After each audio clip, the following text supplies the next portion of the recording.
Hello friends, welcome back to our study channel study with Nilesh. मैं हूं नीलेश मोदी और स्वागत करता हूं आपका एक बार फिर हमारे इस study channel study with Nilesh में। आज हम लोग सीबीएसई साइंस ऑफ क्लास 10 के चैप्टर नंबर 7 जिसका नाम है कंट्रोल एंड कोऑर्डिनेशन। आज हम लोग इस चैप्टर के पार्ट नंबर 1 वीडियो को देखेंगे। यदि आपने इससे पहले हमारे इस चैनल को सब्सक्राइब नहीं किया है तो इसे ज़रूर से ज़रूर सब्सक्राइब करें और बेल आइकन को ज़रूर दबाएं ताकि आप हमारे इस चैनल के हर लेटेस्ट वीडियो को आसानी से प्राप्त करते रहें। तो आइए इस चैप्टर को स्टार्ट करते हैं।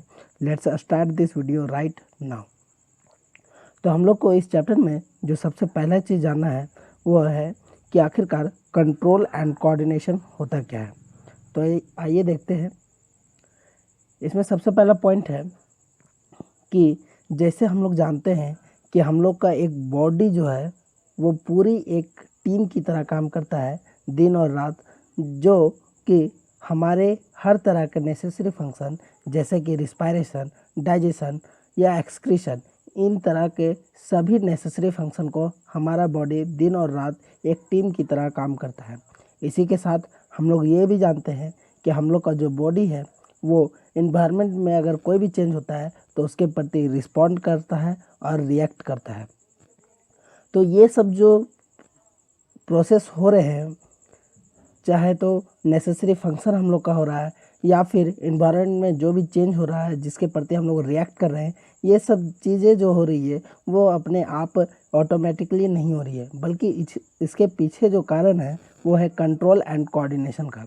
तो आइए देखते हैं कि कंट्रोल एंड कोऑर्डिनेशन है क्या। तो हम लोग जानते हैं कि ऑर्गेनिज्म में बहुत सारे ऑर्गन होते हैं, ठीक है। तो ऑर्गेनिज्म में अलग अलग तरह का ऑर्गन का एक साथ काम करना सिस्टमेटिक तरीके से, ताकि वो उसके आसपास में जो चेंज हो रहा है जिसको हम लोग स्टिमुलस के नाम से जानते हैं, उसके प्रति जो रिस्पॉन्स प्रोड्यूस करता है ऑर्गेनिज्म, उसी को हम लोग कंट्रोल एंड कोऑर्डिनेशन के नाम से जानते हैं। स्टिमुलस यहाँ पे क्या है, तो स्टिमुलस हो गया the changes in the environment to which an organism responds and reacts is called stimulus.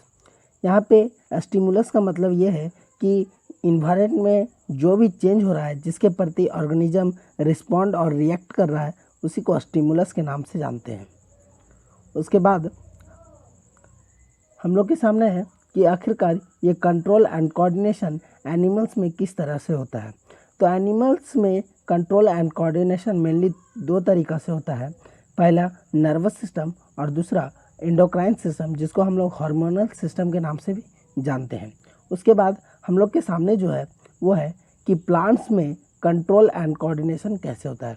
तो प्लांट्स में कंट्रोल एंड कोऑर्डिनेशन बेसिकली एक तरीके से होता है जिसको हम लोग हार्मोनल सिस्टम के नाम से जानते हैं। तो हम लोग सबसे पहले इस वीडियो में आज control and coordination in animals के सबसे पहले पार्ट नर्वस सिस्टम को देखेंगे। तो आइए स्टार्ट करते हैं। देखिए नर्वस सिस्टम, तो नर्वस सिस्टम का आपके पास यहाँ पे डायग्राम है। यहाँ पे आपको दिख रहा होगा ये ब्रेन, स्पाइनल कॉर्ड और नर्व्स, ये तीन चीज़ जो है वो नर्वस सिस्टम के पार्ट होते हैं। इसके साथ ही साथ हम लोग के पास जो नर्वस सिस्टम का पार्ट माना जाता है वो सेंसरी ऑर्गन भी है। हम लोग के पास बेसिकली 5 तरह के सेंसरी ऑर्गन्स होते हैं: आई, ईयर, नोज़, स्किन और टंग। ये 5 तरह के सेंस ऑर्गन अपने आसपास में होने वाले चेंजेस को फील करते हैं और अपना मैसेज ब्रेन को पहुंचाते हैं, और फिर ब्रेन जो होता है वो इंस्ट्रक्शन देता है। तो आज हम लोग नर्वस सिस्टम में इसके बारे में पढ़ेंगे। तो सबसे पहले बात देखते हैं कि नर्वस सिस्टम होता क्या है। तो नर्वस सिस्टम एक सिस्टम है बॉडी का, ठीक है, जो कि brain, spinal cord, sensory organ और हर तरह के नर्व्स जो कि बॉडी के साथ कनेक्टेड है, उसी को हम लोग नर्वस सिस्टम के नाम से जानते हैं। इसके बाद ये सिस्टम में ब्रेन जो होता है वो कंट्रोलर का काम करता है, और बाकी सब जो है चाहे स्पाइनल कॉर्ड हो, नर्व्स हो या फिर सेंसरी ऑर्गन्स हो, वो कोऑर्डिनेटर का काम करते हैं। यहाँ पे कोऑर्डिनेटर का मतलब समझिए, कोऑर्डिनेटर मीन्स मिलजुल कर काम करने वाला। तो यहाँ पे स्पाइनल कॉर्ड्स और नर्व्स जो होता है वो काम को मिलजुल कर ब्रेन के साथ करता है। इसके बाद इस सिस्टम में जो हम लोग के पास नर्वस सिस्टम है, इस सिस्टम में मैसेज जो होता है वो इलेक्ट्रिकल सिग्नल के फॉर्म में एक ट्रांसमिट किया जाता है, दैट मीन्स ट्रांसफ़र किया जाता है पूरे बॉडी में। कौन सा फॉर्म? Electrical signal. उसके बाद हम लोग के पास है न्यूरॉन, टॉपिक है न्यूरॉन द नर्व सेल। तो देखते हैं न्यूरॉन क्या होता है। तो सबसे पहले ये हो गया हम लोग का न्यूरॉन का स्ट्रक्चर। अभी इस फिगर को देख करके हम लोग को कुछ भी अंदाज़ा लगाना मुश्किल है कि ये है क्या। तो आइए देखते हैं कि आखिरकार ये होता क्या है। तो सबसे पहले हम लोग देखते हैं कि हम लोग का बॉडी का जो स्ट्रक्चरल और फंक्शनल यूनिट या फिर बेसिक यूनिट बोलते हैं, फंडामेंटल यूनिट जो बॉडी का होता है, जिससे हम लोग का बॉडी पूरा बना हुआ है, वो है फंडामेंटल यूनिट सेल होता है। इसी तरह से जो न्यूरॉन होता है, जो नर्व होता है, अभी हम लोग देखे थे उस डायग्राम में, पिछले वाले डायग्राम में ब्लू कलर का जो नर्व्स निकला हुआ था स्पाइनल कॉर्ड्स के थ्रू, है ना। तो वो नर्व्स जो है उसका basic unit, that means fundamental unit या फिर स्ट्रक्चरल और फंक्शनल यूनिट बोले तो उसका फंक्शनल यूनिट न्यूरॉन होता है। ठीक है। Like to the same the structural and function unit of the nervous system is neuron. इसी के साथ साथ न्यूरॉन जो होता है वो हम लोग का बॉडी का सबसे बड़ा सेल होता है, लार्जेस्ट सेल होता है। उसके बाद न्यूरॉन जो होता है उसका जो स्ट्रक्चर है न्यूरॉन का, वो बेसिकली 3 पार्ट्स में से बना होता है। सबसे पहला पार्ट जो है वो है सेल बॉडी, जिसको हम लोग साइटोन के नाम से जानते हैं। उसके बाद है डेंड्राइट, उसके बाद है एक्सॉन। तो हम लोग अभी एक एक करके इन सब के बारे में पढ़ेंगे कि आखिरकार ये होता क्या है। तो आते हैं हम लोग का next topic, definition of cell body, dendrite and axon. यहाँ पे देखिए डायग्राम है। तो इसमें सबसे पहला पॉइंट जो हम लोग को पढ़ना है वो है सेल बॉडी का डेफिनेशन। आखिरकार होता क्या है सेल बॉडी? तो बॉडी है ना, यहाँ पे याद करना है बॉडी, ठीक है, न्यूरॉन का बॉडी। तो ये बॉडी जो होता है, न्यूरॉन का जो बॉडी होता है वो इर्रेगुलर शेप में होता है। ठीक है। इस न्यूरॉन में एक न्यूक्लियस होता है, यहाँ पे आप देख सकते हैं ग्रीन कलर का पैच नज़र आ रहा होगा आपको, जिसको हम लोग न्यूक्लियस के नाम से जानते हैं। तो ये सेल बॉडी जो होता है वो इर्रेगुलर स्ट्रक्चर होता है और ये न्यूक्लियस को सराउंड किए हुए रहता है, घेरे हुए रहता है। ठीक है। दैट इनक्लोजेज अ न्यूक्लियस, इसी को हम लोग सेल बॉडी के नाम से जानते हैं। सेल बॉडी का दूसरा नाम साइटोन भी है। उसके बाद देखते हैं the small branches that arise from the cell body on its upper side is called dendrite. Its function is to receive impulse, या फिर इम्पल्स का ही दूसरा नाम इलेक्ट्रिकल मैसेज। तो यहाँ पे बोल रहा है कि सेल बॉडी के अपर साइड में, सेल बॉडी के अपर साइड में बहुत छोटा छोटा ब्रांचेस जो होता है वो अराइज होता है। यहाँ पे देख सकते हैं आप, बहुत छोटा छोटा ब्रांचेस जो है वो सेल बॉडी पे है अपर साइड में, और इसी स्मॉल ब्रांचेस को हम लोग डेंड्राइट के नाम से जानते हैं। डेंड्राइट, इसका काम क्या है? इसका काम है कि जो कुछ भी इंफॉर्मेशन आ रहा है उसको रिसीव करना, जो कुछ भी इलेक्ट्रिकल मैसेज आ रहा है या इम्पल्स आ रहा है उसको रिसीव करना। उसके बाद हम लोग के पास है कि एक्सॉन क्या होता है। तो ये एक्सॉन जो है वो सेल बॉडी के लोअर साइड में होता है और ये एकमात्र इलोंगेटेड दैट मीन्स लंबा ब्रांच होता है जो कि सेल बॉडी के लोअर साइड में होता है। इसी को हम लोग एक्सॉन के नाम से जानते हैं। इसका फंक्शन क्या है? तो इसका फंक्शन है दूसरे न्यूरॉन तक मैसेज को डिलीवर करना, पहुंचाना। इसके बाद हम लोग का टॉपिक है अटैचमेंट ऑफ टू न्यूरॉन। दो न्यूरॉन आखिरकार कैसे जुड़ता है उसके बारे में हम लोग अभी देखेंगे। तो देखिए सबसे पहले बोल रहा है two neurons are never joint to each other, there is always some gap between them which is called synapse. Actually synapse is a junction between two neurons. बोला है कि दो न्यूरॉन जो होता है वो कभी भी एक दूसरे से पूरी तरह से ज्वाइंट नहीं होते हैं, उनके बीच में एक गैप होता है जिसको हम लोग साइनेप्स के नाम से जानते हैं। एक्चुअली में साइनेप्स जो है वो दो न्यूरॉन का जंक्शन होता है। यहाँ पे आप फिगर में देख सकते हैं कि पहला न्यूरॉन हो गया ये और सेकेंड न्यूरॉन ये हो गया, और फर्स्ट न्यूरॉन और सेकेंड न्यूरॉन के बीच में देखिए फर्स्ट न्यूरॉन का जो एक्सॉन टर्मिनल है, ठीक है, एक्सॉन टर्मिनल है, और दूसरा का जो डेंड्राइट है वो आपस में कनेक्टेड नहीं है, बल्कि उनके बीच में एक छोटा सा गैप है जिसको हम लोग सिनेप्स के नाम से जानते हैं। देखिए ये जो न्यूरॉन है इसमें जो मैसेज पास होता है वो इलेक्ट्रिकल सिग्नल के फॉर्म में पास होता है, जबकि सिनेप्स में जो मैसेज पास होता है वो केमिकल सिग्नल के फॉर्म में पास होता है। फिर बोल रहा है they are joint together in such a way that the terminal branches of axon of one neuron joint with the dendrite of another neuron with a gap called synapse, है ना। तो देखिए क्या बोल रहा है कि जो दो न्यूरॉन होता है वो इस प्रकार से कनेक्टेड होता है आपस में कि एक का फर्स्ट न्यूरॉन का एक्सॉन टर्मिनल और दूसरे न्यूरॉन का डेंड्राइट आपस में कनेक्टेड होता है, और उसके बीच में एक गैपिंग होता है जिसको हम लोग सिनेप्स के नाम से जानते हैं। बोल रहा है कि ये जो गैप होता है जिसको हम लोग सिनेप्स कहते हैं उसमें एक तरह का फ्लूइड होता है जिसको हम लोग सिनेप्टिकल फ्लूइड या फिर सिनेप्टिकल क्लेफ्ट के नाम से जानते हैं। उसके बाद है टाइप्स ऑफ न्यूरॉन का टाइप। तो देखते हैं न्यूरॉन जो होते हैं वो कितने टाइप के होते हैं। तो न्यूरॉन जो है वो बेसिकली दो टाइप के होते हैं, फर्स्ट मेड्यूलेटेड न्यूरॉन और दूसरा जो है वो है नॉन मेड्यूलेटेड न्यूरॉन।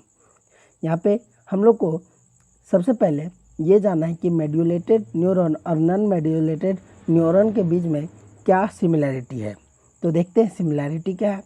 तो यहाँ पे आप देख सकते हैं फिगर में कि मेड्यूलेटेड न्यूरॉन में सेल बॉडी भी है और नॉन मेड्यूलेटेड में भी सेल बॉडी है। उसके बाद यहाँ पे आपको क्लियरली दिख रहा होगा कि मेड्यूलेटेड और नॉन मेड्यूलेटेड दोनों में न्यूक्लियस भी है, दोनों में डेंड्राइट्स भी है, और दोनों में एक्सॉन भी है, और दोनों में एक्सॉन टर्मिनल भी है। तो ये हो गया इसका सिमिलैरिटी। लेकिन अभी हम लोग को इसका डिफरेंस के बारे में भी पढ़ना है। तो देखते हैं डिफरेंस क्या है। इसमें सबसे पहले डिफरेंस की बात की जाए तो वो है मिलियन शीथ। क्या होता है मिलियन शीथ? तो बोल रहा है कि एक्सॉन, देखिए यहाँ पे मेड्यूलेटेड न्यूरॉन में के फिगर में आप देख सकते हैं कि एक्सॉन के ऊपर एक आउटर कवरिंग लगा हुआ है, ठीक है, शीथ प्रेजेंट है जिसको हम लोग मिलियन शीथ के नाम से जानते हैं। ये मिलियन शीथ जो होता है वो प्रोटीन से बना होता है, ठीक है, जबकि नॉन मेड्यूलेटेड न्यूरॉन में इस तरह का कोई आउटर कवरिंग नहीं होता है। That means million sheath present नहीं होता है।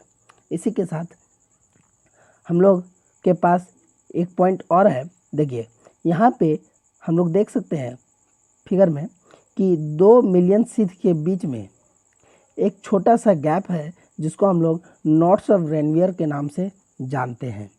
तो मेड्यूलेटेड न्यूरॉन में नॉट्स ऑफ रेनवियर जो होता है वो प्रेजेंट होता है, जबकि नॉन मेड्यूलेटेड न्यूरॉन में नॉट्स ऑफ रेनवियर प्रेजेंट नहीं होता है। उसके बाद बोल रहा है स्वान सेल इज प्रेजेंट। मेड्यूलेटेड में स्वान सेल जो होता है प्रेजेंट होता है। देखिए ये जो मिलियन शीथ है वहाँ पे एक स्वान सेल प्रेजेंट होता है, ठीक है, स्वान सेल। तो स्वान सेल मेड्यूलेटेड न्यूरॉन में प्रेजेंट होता है, जबकि नॉन मेड्यूलेटेड न्यूरॉन में स्वान सेल प्रेजेंट नहीं होता है, एब्सेंट होता है। तो इस तरह से हम लोगों ने अभी टाइप्स ऑफ न्यूरॉन्स के बारे में पढ़ा। उसके बाद इसके बीच में डिफरेंस और सिमिलैरिटी के बारे में जाना। अब चलते हैं दूसरे टॉपिक की ओर।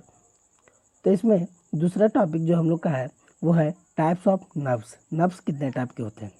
तो देखिए नर्व्स जो है वो बेसिकली 3 टाइप के होते हैं। सबसे पहला सेंसरी नर्व, और दूसरा मोटर नर्व, और तीसरा जो है वो है रिले नर्व। तो देखते हैं सेंसरी नर्व, मोटर नर्व और रिले नर्व क्या होता है।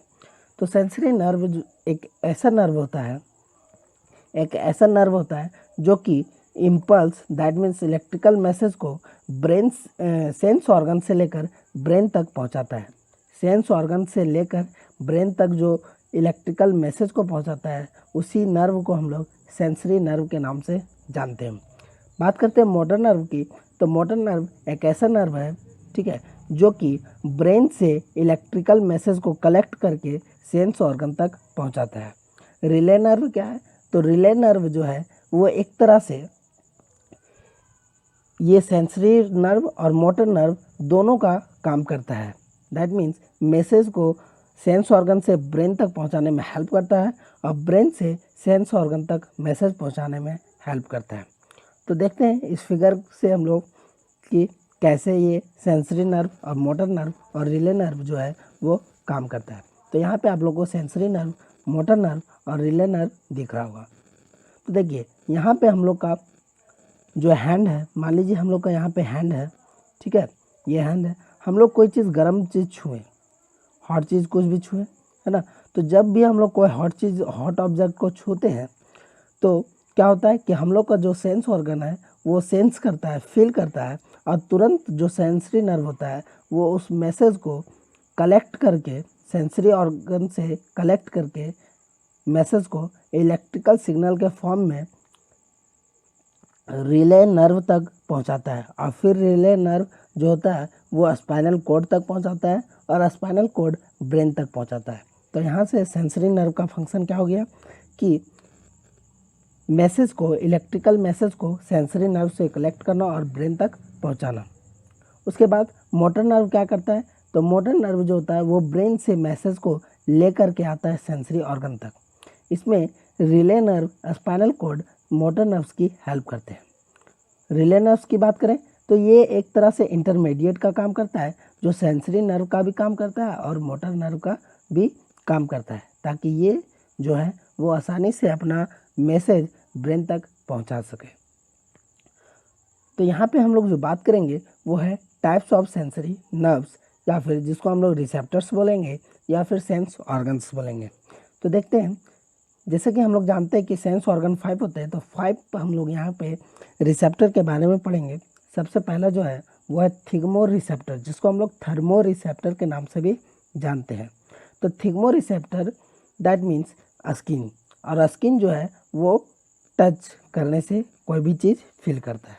उसके बाद गस्टेटरी रिसेप्टर, गस्टेटरी रिसेप्टर जो है वो टंग फील करता है, टंग होता है और ये टेस्ट को फील करता है कि कोई भी चीज़ का टेस्ट कैसा है, वो स्वीट है या बीटर है या फिर सोर है या फिर सॉल्टी है। उसके बाद जो है वो है photo receptor, photo that means light. तो लाइट को जो रिसीप्ट करता है, जो महसूस करता है, वो क्या हो गया, वो हो गया आई, ठीक है। आई जो होता है वो लाइट को फील करता है। उसके बाद ऑडियो रिसेप्टर, ऑडियो मीन्स आवाज़, कोई भी आवाज़, तो ऑडियो को जो रिकॉग्नाइज करता है वो है ईयर। उसके बाद है ऑल्फैक्टरी रिसेप्टर, ऑल्फैक्टरी रिसेप्टर कौन है, तो वो है नोज़, नोज़ जो कि स्मेल को रिकॉग्नाइज करता है। तो इस तरह से हम लोगों ने 5 सेंस ऑर्गन्स या फिर 5 रिसेप्टर्स के बारे में या फिर 5 टाइप्स ऑफ सेंसरी नर्व्स के बारे में जाना। तो अब है हम लोग के पास types and parts of nervous system.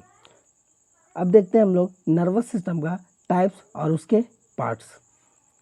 देखिए यहाँ पे आपको डायग्राम में दिख रहा होगा ब्रेन, स्पाइनल कॉर्ड और नर्व्स। ब्रेन और स्पाइनल कॉर्ड जो है वो सेंट्रल नर्वस सिस्टम, अभी हम लोग देखेंगे कि नर्वस सिस्टम का मेनली 2 टाइप होता है, सेंट्रल नर्वस सिस्टम और पेरिफेरल नर्वस सिस्टम। ये पिंक कलर का जो है वो सेंट्रल नर्वस सिस्टम से दिखाया गया और ब्लू कलर से जो है वो पेरिफेरल नर्वस सिस्टम को दिखाया गया। तो ब्रेन और स्पाइनल कॉर्ड जो है वो सेंट्रल नर्वस सिस्टम के अंतर्गत आते हैं और नर्व्स जो है वो पेरिफेरल नर्वस सिस्टम के अंदर आते हैं। तो देखते हैं, देखिए टाइप्स हम अभी बता चुके हैं, सेंट्रल नर्वस सिस्टम और peripheral nervous system. Central nervous system को सीएनएस और पेरिफेरल नर्वस सिस्टम को पीएनएस के नाम से भी जाना जाता है। सेंट्रल नर्वस सिस्टम जो है वो पीएनएस को मैसेज पहुंचाता है, अपना जो इंस्ट्रक्शन होता है वो देता है और PNS that means peripheral nervous system से इंफॉर्मेशन कलेक्ट करता है। और पेरिफेरल नर्वस सिस्टम जो है वो अपना मैसेज को सीएनएस तक पहुंचाने का काम करता है, दैट मीन्स ब्रेन तक पहुंचाने का काम करता है। बात करें सेंट्रल नर्वस सिस्टम के, तो इसके दो पार्ट होते हैं, पहला ब्रेन और दूसरा स्पाइनल कॉर्ड। इसी के साथ पेरिफेरल नर्वस सिस्टम पीएनएस के भी दो फर्दर डिवीज़न होते हैं, पहला सोमैटिक नर्वस सिस्टम और दूसरा ऑटोनॉमिक नर्वस सिस्टम।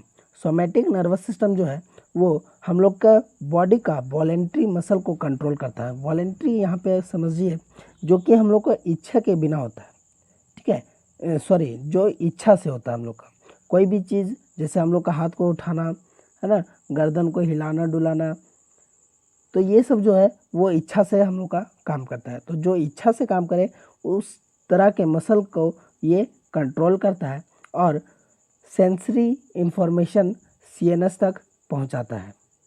जो भी हम लोग का सेंस ऑर्गन जो भी इंफॉर्मेशन हम लोग भेजता है उसको सोमैटिक नर्वस सिस्टम सीएनएस तक पहुंचाता है। Autonomic nervous system that means auto, जो ऑटोमेटिक काम करता है ना, जिसमें हम लोग का कोई कंट्रोल नहीं होता है। अगर हम लोग नहीं भी चाहेंगे तो भी वो होगा, जैसे कि हार्ट का बीट करना है ना, स्मेल एयर को एक्सेल और इनहेल करना, तो ये जो है वो ऑटोनॉमिक नर्वस सिस्टम के अंतर्गत आता है। इसमें ऑटोनॉमिक नर्वस सिस्टम जो होता है वो हम लोग का इनवॉलेंट्री बॉडी फंक्शन को कंट्रोल करने का काम करता है। उसके बाद सोमैटिक नर्वस सिस्टम का जो पार्ट है वो है स्केलेटल मसल। हम लोग का जितना भी मसल है हाथ का पैर का, जो कि हम लोग के इच्छा से काम कर रहा है, वो स्केलेटल मसल, ठीक है। ऑटोनॉमिक नर्वस सिस्टम का बात करें तो इसमें फर्दर दो डिवीज़न होता है, पहला सिंपैथेटिक नर्वस सिस्टम और दूसरा parasympathetic nervous system. Sympathetic nervous system जो है वो हम लोग का बॉडी में एनर्जी को एक्सपेंड करता है, दैट मीन्स एनर्जी को उत्साहित करता है, ताकि हम लोग का बॉडी हमेशा उत्साहित रहे और कोई भी काम को अच्छे से करे। और पारासिम्पैथेटिक नर्वस सिस्टम जो होता है वो हम लोग के बॉडी में एनर्जी को कंजर्व करके रखता है और मेंटेन करता है, ताकि हम लोग का बॉडी रेस्ट में आ सके। इसके जो पार्ट हैं वो है ब्लड वेसल्स, ग्लैंड्स और इंटरनल ऑर्गन्स, ठीक है। अब जो हम लोग के पास है टॉपिक वो है human brain, the most important topic human brain. तो देखिए यहाँ पे ह्यूमन ब्रेन का डायग्राम आ गया है। Human brain is the main controlling centre of the body as well as central nervous system.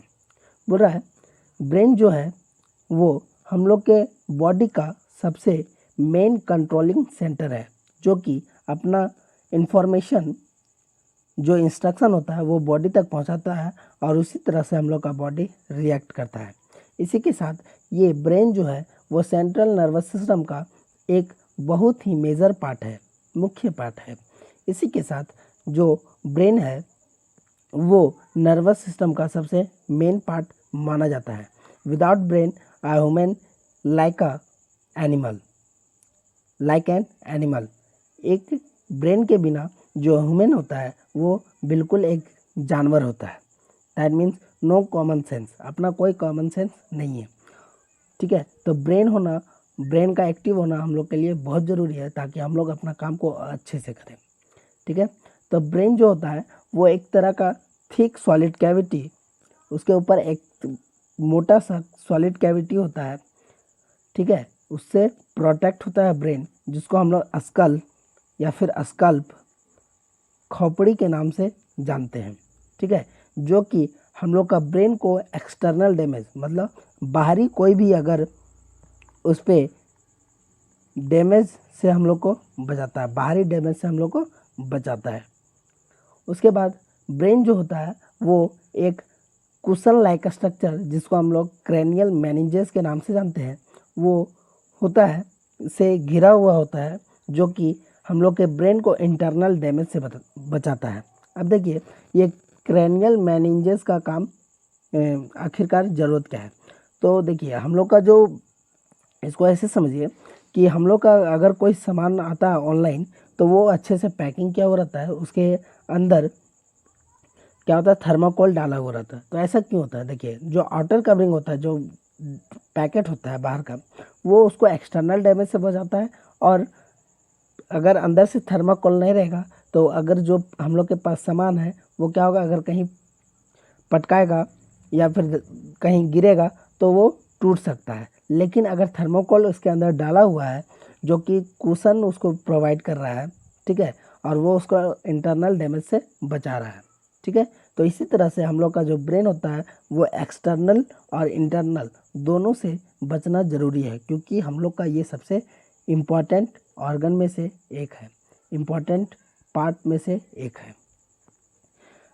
तो क्रैनियल मेनिंजेस नामक स्ट्रक्चर इसको जो होता है वो इंटरनली प्रोटेक्ट करता है, ताकि हम लोग अगर मूवमेंट करें तो ये ब्रेन जो है वो स्कल से टकराए नहीं। अगर स्कल से टकरा गया दैट मीन्स इसको इंटरनल डैमेज होने का खतरा हो सकता है।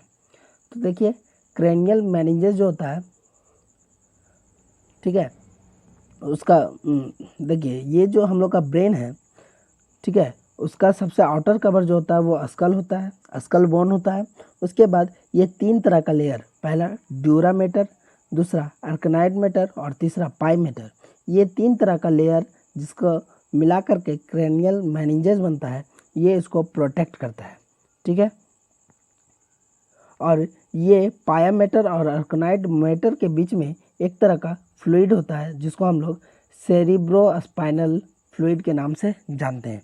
इस स्पेस को हम लोग सब अर्कनाइड स्पेस के नाम से जानते हैं, ठीक है। ये सेरिब्रोस्पाइनल फ्लूइड इसलिए नाम पड़ा कि ये ब्रेन में भी होता है, सेरिब्रोस्पाइनल फ्लूइड जो होता है वो ब्रेन में भी होता है और स्पाइनल कॉर्ड में भी होता है, जो हम लोग आगे पढ़ेंगे, ठीक है। उसके बाद है पार्ट्स ऑफ ब्रेन्स, ब्रेन के पार्ट।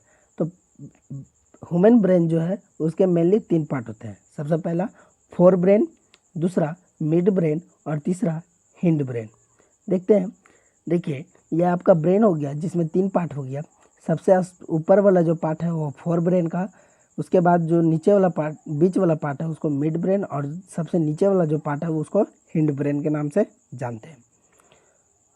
उसके बाद है फोर ब्रेन का जो पार्ट होता है वो है सेरिब्रम, ठीक है। मिड ब्रेन का जो पार्ट है वो है सबसे पहला हाइपोथैलेमस, हाइपोथैलेमस, और उसके बाद पिट्यूटरी ग्लैंड। ये सब जो है हाइपोथैलेमस और पिट्यूटरी ग्लैंड वो मिड ब्रेन के अंदर आते हैं। उसके बाद हिंड ब्रेन में पोन्स, मेड्यूला और सेरिबेलम, ये 3 पार्ट आते हैं। देखिए पिट्यूटरी ग्लैंड पार्ट नहीं है, ठीक है, ब्रेन का पार्ट नहीं है, ये एक तरह का ग्लैंड है जो कि हार्मोन को सीक्रेट करता है। लेकिन ये कहाँ प्रेजेंट होता है, तो वो मिड ब्रेन में प्रेजेंट होता है, इसीलिए हम यहाँ पे उसको शो किए हैं, ठीक है, ताकि बाद में कोई प्रॉब्लम ना आए और याद करने में हम लोग को ईजी हो। क्लियर है। हाइपोथैलेमस भी एक तरह का क्या है, हाइपोथैलेमस भी एक तरह का ग्लैंड है, ग्लैंड यहाँ लिख देते हैं, ग्लैंड है ये, ठीक है। मिड ब्रेन में जो ग्लैंड पाया जाता है हाइपोथैलेमस और पिट्यूटरी ग्लैंड, वो कहाँ पाया जाता है, मिड ब्रेन में, ठीक। फोर ब्रेन का पार्ट कौन सा हो गया, सेरिब्रम। मिड ब्रेन का कोई भी पार्ट नहीं है, नो फर्दर डिवीजन। और हिंड ब्रेन में 3 पार्ट, पोन्स, मेड्यूला और सेरिबेलम। यहाँ से हम लोग समझ सकते हैं ये हो गया अपर पोर्शन जो हो गया वो है, देखिए सबसे पहले जो इसको प्रोटेक्ट किया है स्कल, जिसको हम लोग क्रेनियम के नाम से भी जानते हैं, ठीक है। ऊपर वाला हो गया सेरिब्रम, उसके बाद हो गया मिड ब्रेन बीच वाला, और मिड ब्रेन में जो ग्लैंड पाया जाता है वो है हाइपोथैलेमस और पिट्यूटरी ग्लैंड। उसके बाद सबसे नीचे जो है वो है हिंड ब्रेन, हिंड ब्रेन में पोन्स, मेड्यूला और सेरिबेलम, ठीक। और फिर यहाँ से हम लोग का स्पाइनल कॉर्ड से कनेक्टेड है ब्रेन। देखिए उसके बाद function of human brains part, human brains part का फंक्शन। इसमें सबसे पहले जो हम लोग है वो फोर ब्रेन के बारे में बात करेंगे। फोर ब्रेन जो होता है वो हम लोग का थिंकिंग में, हम लोग का सोचने समझने में वो पार्टिसिपेट करता है। सबसे मेन रोल जो है हम लोग का सोचने में, कोई भी चीज़ हम लोग सोचते हैं तो उसमें सबसे मेन रोल जो है वो फोर ब्रेन का होता है, ठीक है। It controls all the voluntary actions, हम लोग का जो भी वॉलेंट्री एक्शंस होता है, जैसे कि जो कि हम लोग के इच्छा से हो रहा है, जैसे हाथ का उठाना, पैर को मोड़ना, सर को हिलाना, ये सब जो है वो वॉलेंट्री एक्शंस के अंदर आते हैं। इसको कंट्रोल कौन करता है, तो वो है फोर ब्रेन। उसके बाद इट स्टोर्स इंफॉर्मेशन और मेमोरी। ये मेमोरी जो भी हम लोग देखते हैं, जो कि हम लोग को याद रहता है, जो भी हम लोग पढ़ते हैं वो हम लोग को याद रहता है, तो इसको स्टोर करने का काम जो करता है वो फोर ब्रेन करता है। उसके बाद हो गया it receive sensory impulses from various parts of the body and integrate it. ये जो होता है फोर ब्रेन, वो सेंसरी इम्पल्स, जो कि सेंसरी नर्व जो होता है, जो भी इंफॉर्मेशन अपना भेजता है इलेक्ट्रिकल सिग्नल के थ्रू, उसको कलेक्ट करता है। ठीक है, कौन? तो फोर ब्रेन कलेक्ट करता है और फिर बाद में उसको इंस्ट्रक्शन प्रोवाइड कराता है। ठीक है, उसके बाद है हम लोग के पास मिड ब्रेन। तो मिड ब्रेन में कोई भी याद करना है, मिड ब्रेन में कोई भी सब डिवीज़न नहीं है। इसमें दो तरह का ग्लैंड होते हैं, हाइपोथैलेमस ग्लैंड और पिट्यूटरी ग्लैंड। ठीक है, तो मिड ब्रेन में ये जो होता है मिड ब्रेन, वो क्या करता है? Involuntary action. ठीक है, जैसे हम लोग का आँख का जो पुपिल होता है उसका छोटा बड़ा होना। ठीक है, change in pupil size.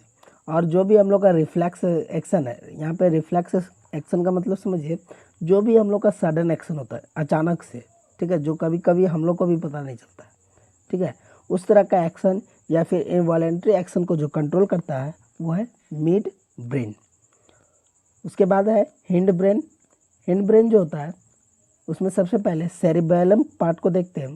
Cerebellum जो होता है वो क्या, जो भी हम लोग का बॉडी पार्ट्स में पोस्चर को जो कंट्रोल करता है, हम लोग का जो भी एक तरह का जो पोस्चर मेंटेन होता है, ठीक है, या बैलेंस मेंटेन होता है, जैसे पेन का पकड़ना, तो एक तरह का जो बैलेंस को मेंटेन करता है हम लोग का बॉडी में, वो सेरिबेलम करता है।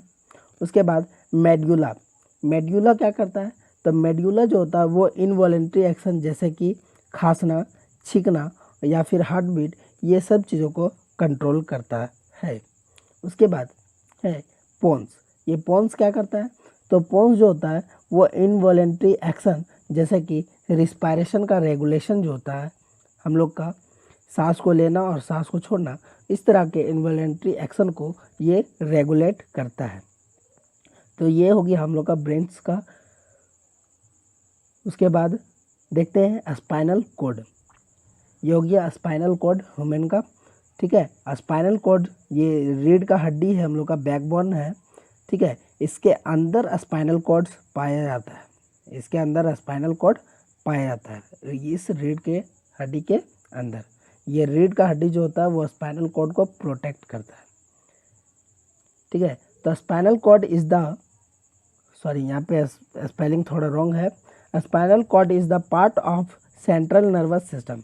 स्पाइनल कोड जो है वो नर्वस सिस्टम का, सेंट्रल नर्वस सिस्टम CNS का एक पार्ट है। It is the extension of medulla oblongata. देखिए, ये जो पार्ट होता है स्पाइनल कोड, वो हम लोग के ब्रेन, यहाँ पे ब्रेन होता है, तो ब्रेन में हिंड ब्रेन का एक मेड्यूला पार्ट था। ठीक है, जिसको हम लोग मेड्यूला ऑब्लोंगटा का भी, ऑब्लोंगटा के नाम से भी जानते हैं। तो ये मेड्यूला ऑब्लोंगटा का ही क्या है? एक्सटेंशन है। ठीक है, मेड्यूला ऑब्लोंगटा ही आगे जब बढ़ता है तो वो स्पाइनल कोड कहलाता है। ठीक है, it is the extension of medulla oblongata, ये तो हो गया। उसके बाद it connects a large part of the peripheral nervous system to the brain. ये जो होता है वो पेरिफेरल नर्वस सिस्टम का ब्रेन से कनेक्ट करने का काम करता है। पेरिफेरल नर्वस सिस्टम को ब्रेन से कनेक्ट करने का काम कौन करता है? Spinal cord. उसके बाद है spinal cord has fluid, cerebro spinal fluid CSF। अभी हम लोग पढ़े थे कि अर्कोनाइड और पाई, ये दो तरह के लेयर जो होते हैं, है ना, अर्कोनाइड मैटर और पाई मैटर, ये दो तरह का लेयर जो होते हैं जो कि कुशनिंग प्रोवाइड करते हैं ब्रेन को। ठीक है, उसके बीच में एक फ्लूइड पढ़े थे जिसका नाम सेरिब्रो स्पाइनल फ्लूइड है। तो इस स्पाइनल कॉर्ड में भी यही फ्लूइड होता है, सेरिब्रो स्पाइनल फ्लूइड, जिसको हम लोग CSF के नाम से भी जानते हैं। ठीक है, उसके बाद है spinal cord is protected by backbone vertebra. ये जो स्पाइनल कॉर्ड होता है वो बैकबोन से प्रोटेक्टेड होता है। जिस तरह से हम लोग का ब्रेन जो होता है वो ऊपर से स्कल से प्रोटेक्टेड होता है। ठीक है, स्कल से प्रोटेक्टेड होता है और अंदर से कुशन लाइक स्ट्रक्चर, ठीक है, कैनिन मेनिंजेस, है ना, से प्रोटेक्टेड होता है, उसी तरह से हम लोग का जो स्पाइनल कॉर्ड है वो रीढ़ का हड्डी से, बैकबोन से प्रोटेक्टेड होता है। उसके बाद बोल रहा है कि हम लोग का जो स्पाइनल कॉर्ड है, स्पाइनल कॉर्ड से जो नर्व्स अराइज होते हैं वो टोटल 31 पेयर होते हैं। देखिए यहाँ बात कर रहा है 31 पेयर, इसका मतलब क्या हुआ? देखिए इसका मतलब ये हुआ कि सेंसरी ऑर्गन तक एक इंफॉर्मेशन को पहुंचाने का काम करता है। सेंसरी ऑर्गन से ब्रेन तक एक पेयर में दो, ठीक है, दो नर्व्स। एक जो होता है वो सेंसरी ऑर्गन से कलेक्ट करता है इंफॉर्मेशन और ब्रेन तक पहुंचाता है, और दूसरा जो होता है वो ब्रेन से सेंसरी ऑर्गन तक इंफॉर्मेशन को पहुंचाता है कि आखिरकार किस तरह से रिएक्ट करना। तो इस तरह से हर एक नर्व्स जो होते हैं वो दो दो होते हैं, दैट मीन्स 31 पेयर, ठीक है। एक सेंसरी ऑर्गन से जो कनेक्टेड होते हैं वो दो तरह के, ठीक है। तो 31 पेयर जो होते हैं नर्व्स वो स्पाइनल कॉर्ड से अराइज होते हैं। उसके बाद देखिए रिफ्लेक्स एक्शन। क्या होता है रिफ्लेक्स एक्शन?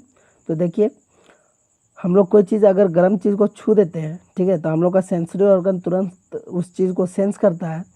स्किन जो होता है वो तुरंत उस चीज़ को सेंस करता है, ठीक है। वहाँ पे पेन होता है या फिर हीट हम लोग को महसूस होता है, तो हम लोग का सेंसरी न्यूरॉन जो है वो तुरंत क्या करता है, इन्फॉर्मेशन को कलेक्ट करता है और उसको ब्रेन तक पहुँचाने का काम करता है, ठीक है। उसके बाद ब्रेन से जो मैसेज लाता है वो है मोटर न्यूरॉन, ठीक। और क्या होता है इसमें देखते हैं। देखिए बोल रहा है कि reflex action, the quick sudden and immediate response of the body to a stimulus is called reflex action. जो भी क्विक जो तुरंत जल्दबाजी में, ठीक है, सडन अचानक से और बहुत ही जल्दी रिस्पॉन्स हम लोग का बॉडी जो करता है, ठीक है, स्टिमुलस के प्रति। स्टिमुलस हम पहले बता चुके हैं, इन्वायरमेंट में जो भी चेंज होता है, ठीक है, उसके प्रति रिस्पॉन्ड करने को ही स्टिमुलस के नाम से जानते हैं हम लोग। तो स्टिमुलस के प्रति हम लोग का बॉडी जो अचानक से और बहुत तेज़, हम लोग को भी पता नहीं चलता है, जो रिस्पॉन्स करता है उसी का नाम है रिफ्लेक्स एक्शन, ठीक है। रिफ्लेक्स एक्शन का एग्जांपल क्या हो गया?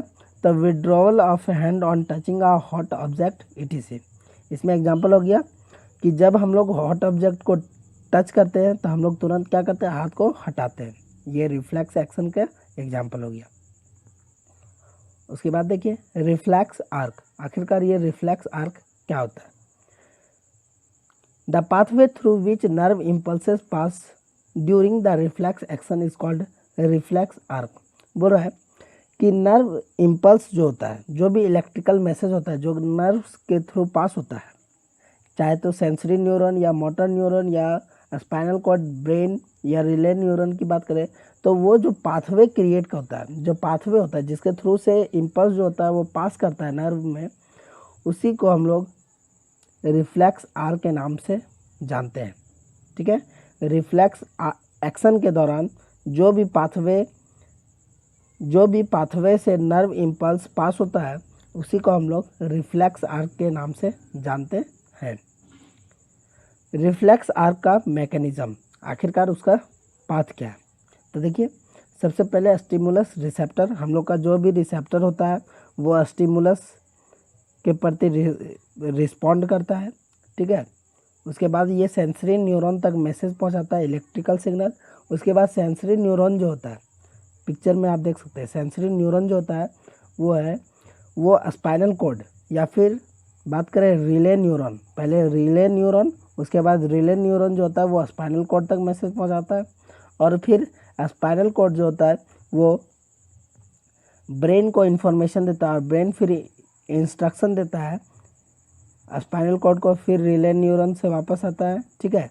और फिर रिले न्यूरॉन जो होता है वो मोटर न्यूरॉन को मैसेज पास करता है, मोटर न्यूरॉन को, और फिर मोटर न्यूरॉन क्या करता है, रिस्पॉन्ड करता है और अपना हाथ को पीछे हटा लेता है, ठीक है। ये इफेक्टर मसल इन आर्म है जो क्या करता है, हेल्प करता है हम लोग का बॉडी को, हम लोग का हैंड को खींचने में। तो ये जो काम होता है वो बहुत ही तेज़ होता है, ठीक है। रिफ्लेक्स एक्शन जो होता है वो बहुत ही तेज़ होता है, हम लोग को भी कभी कभी पता नहीं चलता है। ये हो गया मैकेनिज़्म, बहुत ही इम्पोर्टेंट है। उसके बाद देखते हैं हम लोग, इसके बाद अगर आपको ये वीडियो अच्छा लगता है तो लाइक करें, कमेंट करें और शेयर करें, ठीक है। और अभी तक सब्सक्राइब नहीं किए तो सब्सक्राइब करें हमारे इस चैनल स्टडी विथ नीलेश को, और बेल आइकन को ज़रूर दबाएं ताकि आप रेगुलर अपडेट पाते रहें। Thank you, have a nice day.